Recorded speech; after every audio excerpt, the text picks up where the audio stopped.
We'd owned a car for quite a while. Then the pandemic came and, we obviously weren't using it hardly at all then. Sat on the drive for months on end. Ruth was going to take the children out somewhere. I was at work, so I didn't actually see this happening, and it spectacularly broke down somewhere, and it kind of ruined their day because they had to wait around for pickups, and Ruth's mum and dad had to take them home and all the rest of it. And it was going to need about £2,000 worth of repairs. And at that point we said, we don't think it's worth repairing, for that cost. And now we are sort of over 18 months later and we haven't felt the need to buy another car. So I think that trial is well and truly over now. Initially, we just saw it as an experiment to see how far we could get along. Sort of gradually over time, we just realised that, first of all, we were saving loads of money, but actually there's a lot of baggage that comes with the car that people don't realise. It's been easier than I expected, shall we say. The thing I was most concerned about actually was the two little ones. The cargo bike with adapted for them on the back actually really solved that. They took to that much better than we thought they would. Because of this bike, we decided to sell the car.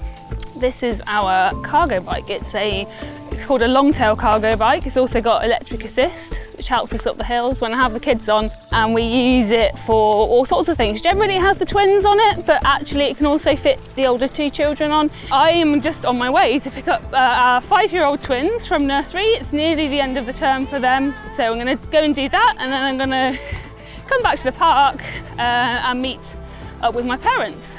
They always like grandparents, particularly picking them up. Active travel is anything where you're using your body to transport yourself.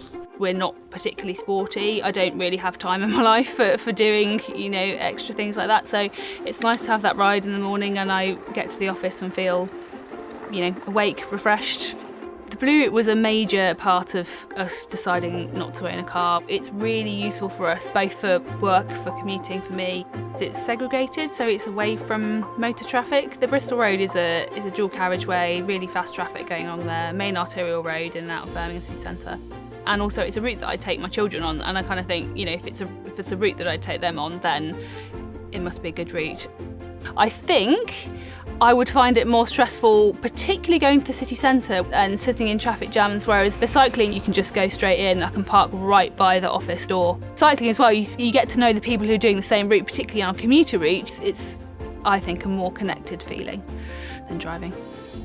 I don't think I've ever driven to work from here. It's too short a distance for it to be worthwhile, really, and I'd have to pay for parking as well. I've got a few options, actually. I can go along one of the Birmingham canals for part of the way, which is quite quiet. It takes me off the roads. If I've had a rough day at work, getting on my bike, taking me through some nature, taking me through a nice tree-lined area, gives you that space just to decompress, I suppose. You can forget that you're in a big city for 15 minutes or so when you're on that little journey.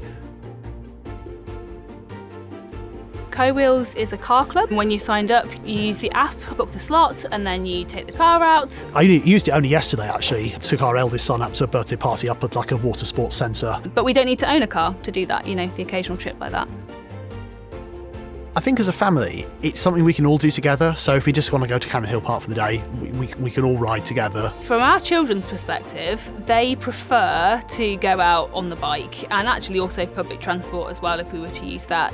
We're very conscious of our impact on climate change, and getting in a car and driving a car very much is under your direct control. It's actually something that you can make a very big impact on. We kept a spreadsheet of all the costs of what we sort of used to pay for the car in an average year versus what we then paid in that year. And we worked out in that first year, we saved about £1,500. It's all sort of one step in making that, making it more normal, and making it normal for our children, and not just doing the thing that we've done before because we've always done it. We're also in Birmingham, which, like many big cities, has challenges around air quality. I'm hoping we're making a positive impact there as well. I hope that our story might inspire others, but I think how that actually works out for each family is very different. It doesn't necessarily have to be all or nothing.